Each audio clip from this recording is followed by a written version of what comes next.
Hi everyone, it's Friday and we're going to make a fun Christmas card. I'm Virginia Killmore and welcome to my studio. Let's get started.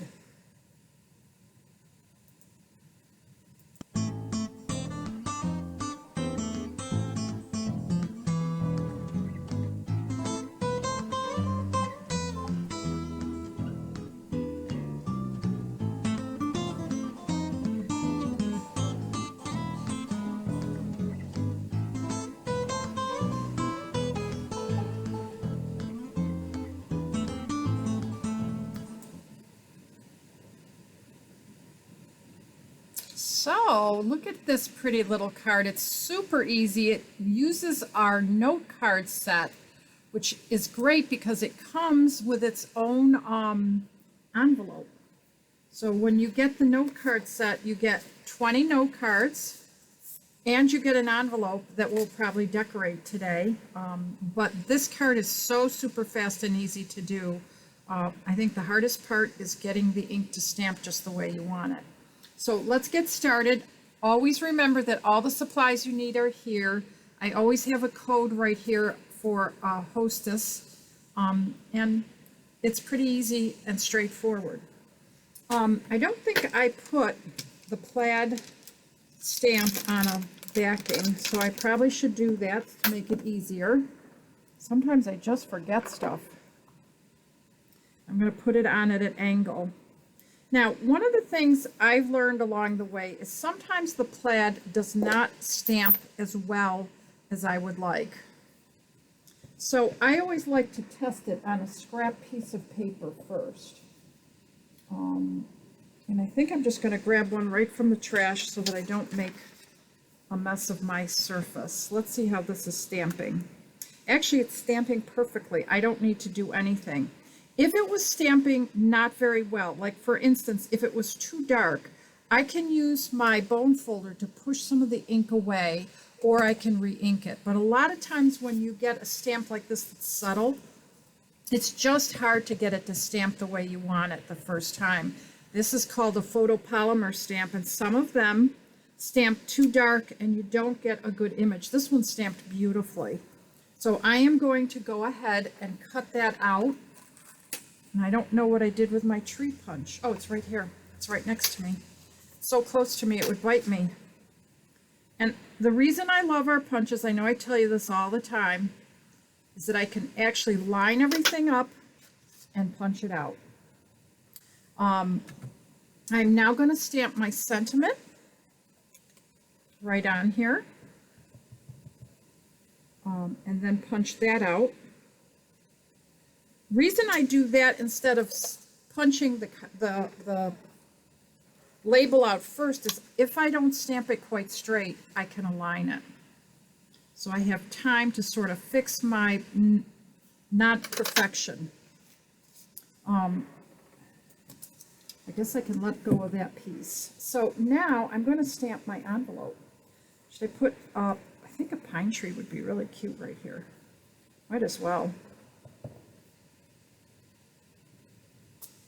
Isn't that nice? That's just a nice way to sort of finish off the card, and we could put Merry Christmas on the back since we already have it.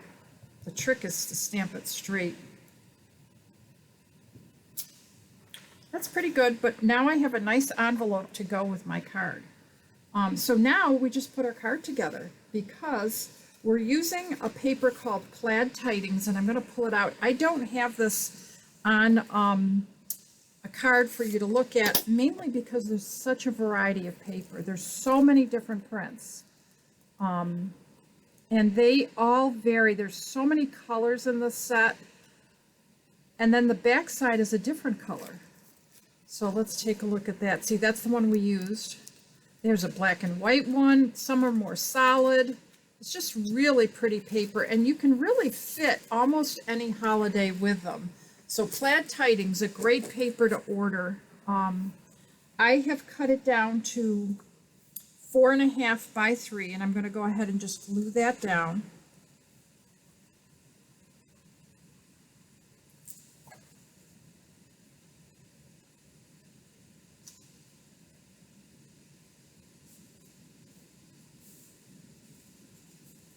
pretty easy. And I am going to dimensional both pieces. So I'm going to get some dimensionals out.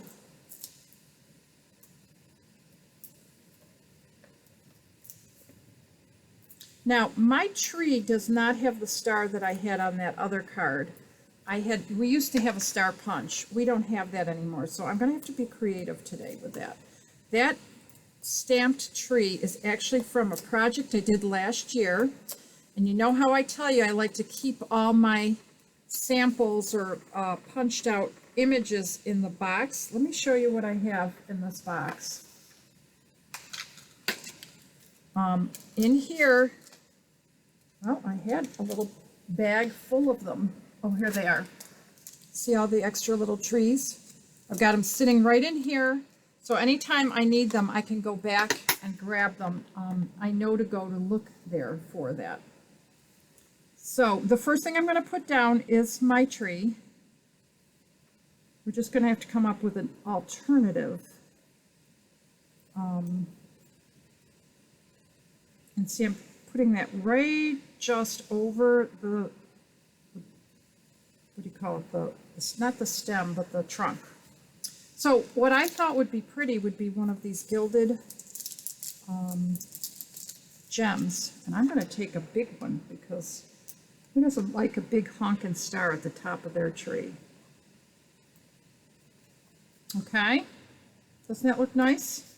And then I am using these holiday rhinestones. They're all different colors. I could use the green, but I really like the red.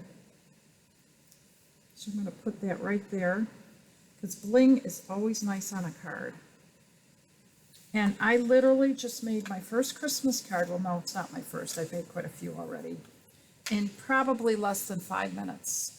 If you got these organized, you could knock these out in no time. What a fun way to spend an afternoon, maybe with a family member or your husband. If you can rope them into it, you could get all your Christmas cards done. Thank you for watching this week. I hope to see you sometime next week at 1 p.m. every day I'm on. And I appreciate that you watch me day in and day out. I love those comments. If you can leave me a comment, it makes me so happy. And for those of you that let me know if I've missed a day, thank you so much. Because sometimes, last week, for instance, I posted twice on Friday, not knowing that I had accidentally scheduled the post the wrong day. Oh well, that's how the cookie crumbles. Have a great weekend, and I'll see you on Monday.